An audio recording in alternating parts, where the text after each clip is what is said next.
ഈ പ്രസ്ഥാനം എന്ന വേഗത്തിൽ ഒന്ന് പരിശോധിക്കാം. തുരീഖത്ത് എന്ന ഒരു വിശ്വാസപരമായ ഒരു വഴിയാണ് എന്നാണ് ഇവർ പറയുന്നത്. 1920-കളിൽ കോഴിക്കോട് കേന്ദ്രീകരിച്ചാണ് ഇപ്പോഴത്തെ നമ്മൾ ഈ പ്രശ്നം പറയുന്ന തുരീഖത്തിൻ്റെ പ്രവർത്തനം ആരംഭിക്കുന്നത്. ആദ്യ ഗുരു ആയി കരുതുന്നത് സയ്യിദ് അഹമ്മദ് കുട്ടി തങ്ങളാണ്. ഒപ്പം 1983-ൽ സൊസൈറ്റി ആക്ട് പ്രകാരം ഇത് രജിസ്റ്റർ ചെയ്തിട്ടുണ്ട്. അതായത് നിയമപ്രകാരമായിട്ടുള്ള ഒരു കൂട്ടായ്മയായി രജിസ്റ്റർ ചെയ്തിരിക്കുന്നു. നക്ഷാബന്ദിയ അനുയായികളുടെ കൂട്ടായ്മ എന്ന പേരിലാണ് ഇത് അറിയപ്പെടുന്നത്. കുടുംബാംഗങ്ങളെ പ്രസ്ഥാനത്തിൽ അംഗമാക്കും, പിന്നെ അത് തുടരും.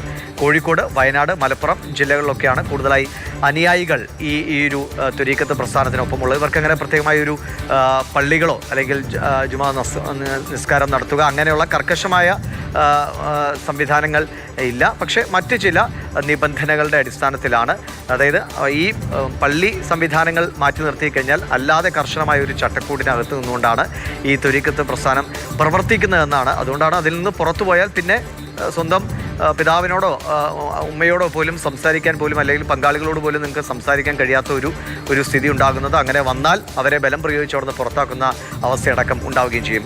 ഷഹീദ് നമുക്കൊപ്പം തുടരുന്നുണ്ട്. ഷഹീദ്, ഒരു ആത്മീയ സംഘടന എന്ന് പറയുന്നു എന്നാണ്. എങ്ങനെയാണ് ഇതിനെ ഒരു ആത്മീയ സംഘടന എന്ന് പറയുക എനിക്കറിയില്ല. ആത്മീയത എന്ന് പറഞ്ഞാൽ തന്നെ ഇതിൻ്റെ സംവിധാനങ്ങൾ നമ്മുടെ മനുഷ്യനെ കൂടുതൽ ഉയർച്ചയിലേക്ക് കൊണ്ടുപോവുകയാണ് ആത്മീയതയിലൂടെ കരുതുന്നത്. ഇത് ഉയർച്ചയല്ലല്ലോ, ഇതൊരു ചട്ടക്കൂടിനുള്ളിലേക്ക് ഒതുക്കുക, ബന്ധങ്ങളിൽ നിന്ന് പോലും അവരെ അകറ്റി നിർത്തുന്ന ഒരു സംവിധാനം. ഇതൊരു വിശ്വാസ സംഘടന എന്നൊക്കെ ഇതിനെ പറയാൻ കഴിയുമോ?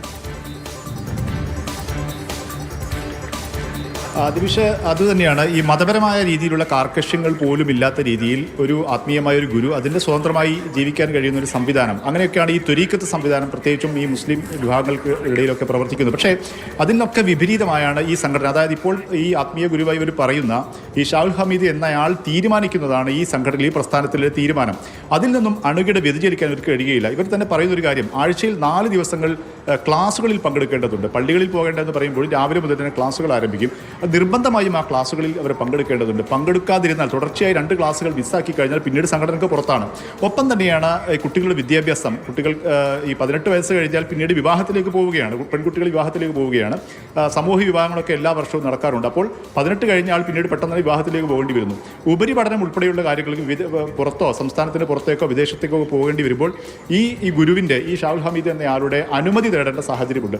അങ്ങനെ തുടങ്ങിയുള്ള കുറേ അതായത് അവരുടെ ജീവിതത്തിൽ എന്ത് പ്രധാനപ്പെട്ട കാര്യങ്ങൾ അല്ലെങ്കിൽ അപ്രധാനമായ കാര്യങ്ങളോ നടക്കുകയാണെങ്കിൽ പോലും ഈ ഗുരുവിൻ്റെ അനുമതിയും സമ്മതവും ഉണ്ട്. ഗുരുവിൻ്റെ അനിഷ്ടമുണ്ടെങ്കിൽ അത് നടക്കില്ല, സാധിക്കില്ല.